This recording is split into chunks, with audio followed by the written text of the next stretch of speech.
How's everybody doing? Good afternoon. It's great to be here in Vegas for Big Ten Media Day. First of all, I want to thank Commissioner Petiti and the entire Big Ten staff for putting on such a first-class event out here in Las Vegas. I also want to give a special shout-out. I think my boss is back there, my new boss, Jim Smith, our new athletic director, who's here with me today. So if you got a lot of questions, you can ask Jim. He's back there to take those on for you. He's really hit the ground running. I can say this. Jim's hit the ground running, is already working hand in hand with our program and myself to help us elevate every part of this program and what we do here at Maryland. Elevate's a big word around our program. It's a word I've been using since December 1st when, as I like to say, the church doors opened up. A year ago, we didn't meet our standard. We didn't meet the expectations that we created for ourselves, but there's still a lot of positive momentum about our Maryland football program. We won bowl games 3 of the last 4 seasons. We saw 6 players selected in the 2025 NFL draft, the 4th most in the Big Ten, 11th most nationally, which to me is a testament to the staff and development of our players. We're continuing to elevate that talent. We've embarked on recruiting the best 2 high school recruiting classes that we've seen in the history of Maryland football. And half of those guys that we signed were able to enroll and early participate in our winter and spring programs, which gives us an opportunity to see those guys as early as possible. We're also investing heavily in all the different parts of our program, our player development, our sports performance, all those areas you'll see. You'll see upgrades at CQ Stadium, affectionately known as the Shell. Lastly, I'm really excited about the 3 young men that I brought here with me, which, you know, when you look at the guys that we brought to Vegas with us, it's very similar to what this landscape of college football looks like. First kid, Jalen Husky, is a kid that transferred into our program a year ago, and we asked him to switch positions mid-season. He went from starting at corner to moving to the free safety position due to injuries, and he's worked really hard and eventually became one of our most productive players in our program, and now has taken on a leadership role. He actually just got back from Selma, where he did the Pettus Bridge walk, and we'd like to thank Commissioner Petiti and all those people that made that trip possible for our guys to go down and experience. The next player, Isaiah Wright, another transfer that we expected a year ago to help us, and he tore his Achilles during summer training and was unable to help us. But when you look at the impact that Isaiah has had in our program, even though he withstood an injury during the season, you'll understand that leadership doesn't have a time stamp on it. Leadership can happen in a day. It can happen, and we often define leadership with having a positive impact on others. And even though he dealt with the blow of not being able to play a year ago, when I looked at the impact that Isaiah Wright had on our program, even as an injured first-year transfer player, I knew that he was the right kind of guy for our program. Last but not least, Daniel Wingate, a player that I'm really, really excited about. Daniel was a guy that probably wasn't as heavily recruited as his skill set has shown us to be.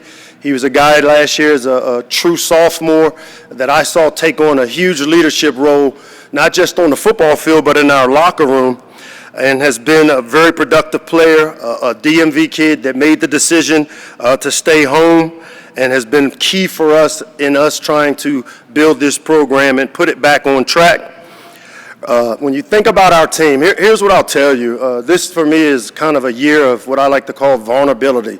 One of the greatest characteristics you can have as a leader is the ability to be vulnerable.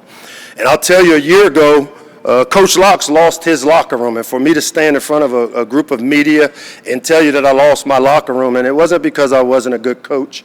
It wasn't because they weren't good players, because we were better than a 4-win team. But what we had to do is we had haves and have-nots for the first time in our locker room, and the landscape of college football taught me a valuable lesson. And that valuable lesson is it's important for me, even in the midst of this change, to continue to educate our players on the importance of what playing for something bigger than yourself is all about. And I can tell you that if I've got to put my desk in the locker room this year, I will.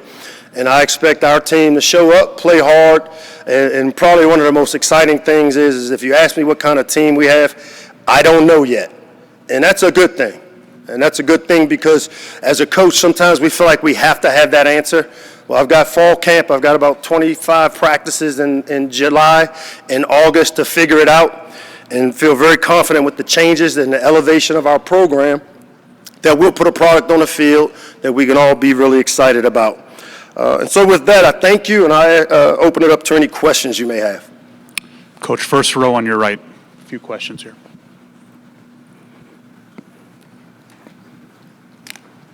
Hey, Coach. Nick Hamilton, Nightcast Media. Wanted to ask you, you alluded to as far as losing your locker room at one point, but obviously you still got it back.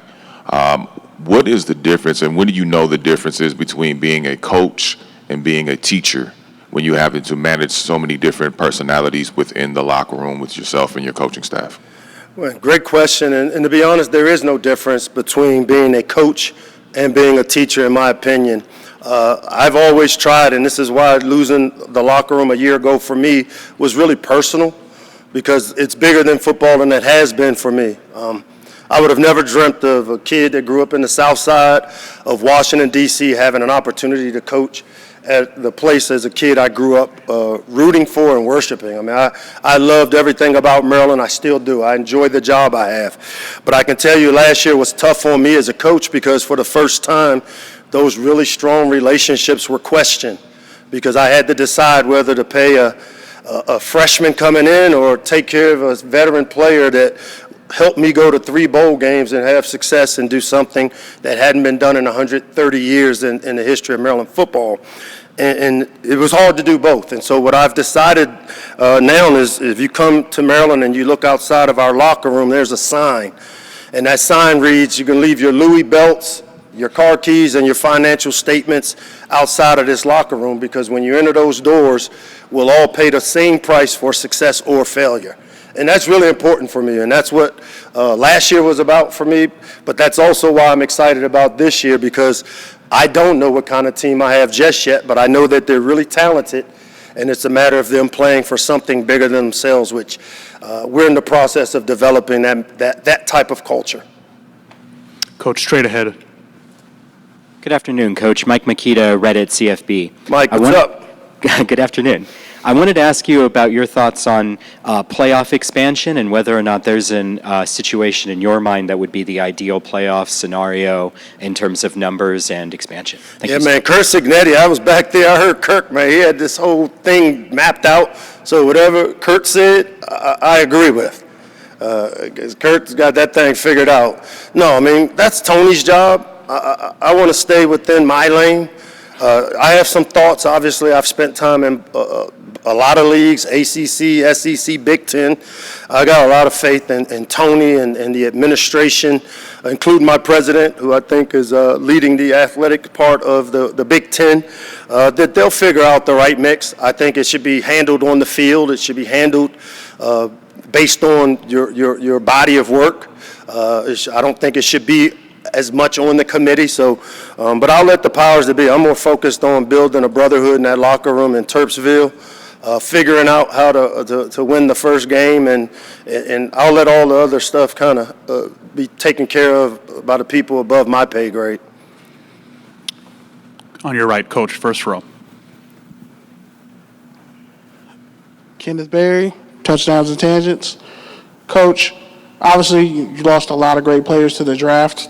Essentially everyone you brought to media day last year. So know something, huh? Yep. So when you look at that quarterback room, obviously bringing in Justin Martin from UCLA, how do you, as you say, you're trying to, redefine the character of the team, but how do you also hold the quarterbacks to the incredibly high standard that you're used to having? Yeah, that's a great point there. We've had some quarterbacks that have come through, and I had the fortune of having Talia Tagovailoa for 4 years, 4 seasons there, and he left here as the Big Ten all-time leading passer. But when you look at the quarterback locker room or the quarterback room today as it stands, really, really excited about it, and a lot because I don't necessarily know what I have. I equate that quarterback room a lot to, and I just was telling Tony in the back, a lot like when you have the baby in the crib and you throw the snake in the crib with the baby. The baby doesn't know that a snake is bad. And that's kind of what those quarterbacks, when the new guy in Justin that's never played in the system, Malik, who's been much talked about, and then you throw in Christian Martin, who a lot of you guys are surprised by what you saw Christian do in the spring game, but I wasn't. He's a guy that a year ago traveled with us as a true freshman every game, and I thought he had the right tools. And so, you know, Pep Hamilton, who I brought in as my OC, one of my closest friends in his business, has done a tremendous job in preparing these guys, and I'm really looking forward to getting into fall camp, having an opportunity to really see these guys and how they perform and who gives us the best chance to score points. And I think they all three are very similar in their skill set. All three have great size, big arm to be able to take advantage of all parts of the field, while also being really athletic enough to make plays with their feet if need be. And to me, the great thing about the Terps this year, in my opinion, is the fact that we're young and we don't know what we don't know. And I've had a lot of fun with teams like that, and I'm looking forward to this one. Second row on your right. Good afternoon, Coach. How are you doing? What's up? What's your name? My name is Jacob Worthen. I'm with KRUI. Coach Locksley, after a meddling November stretch left Maryland teetering late last season, you still rank them on the top 55 coaches nationally and boast recruiting momentum. How do you reconcile that strong offseason profile with the urgency to close out games, and what's the corrective plan entering 2025? Man, that's like 5 questions in one. So I'll try to start with the back. And how do I plan on rectifying the win-loss situation? I won't lose my locker room this year. I've been fortunate enough with the new landscape now, and instead of having to raise money, we have revenue share, which allows me to kind of close the gap between the haves and have-nots. I also, much like new players, I have a new boss that understands the business of sport. And I'm excited because I only asked for 1, maybe 2 things, Jim. I said, just put us in the middle. Don't have me at 16, 17, 18 and ask me to win a Big Ten championship.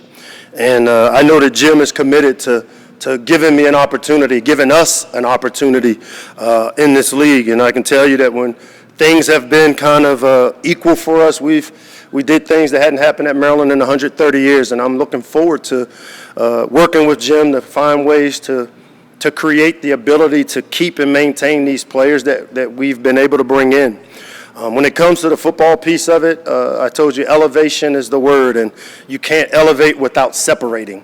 And I can tell you that, you know, we've made some tough decisions in the offseason. We've lost some great players that have played pivotal roles in building the Maryland football program and the foundation of it. But to win championships, it needs to be elevated. And I know Jim comes from a championship pedigree, much like I did when I came in from Alabama. And I know that he's putting together a staff that is going to understand that to help make my job a little bit easier to where I can focus on that locker room.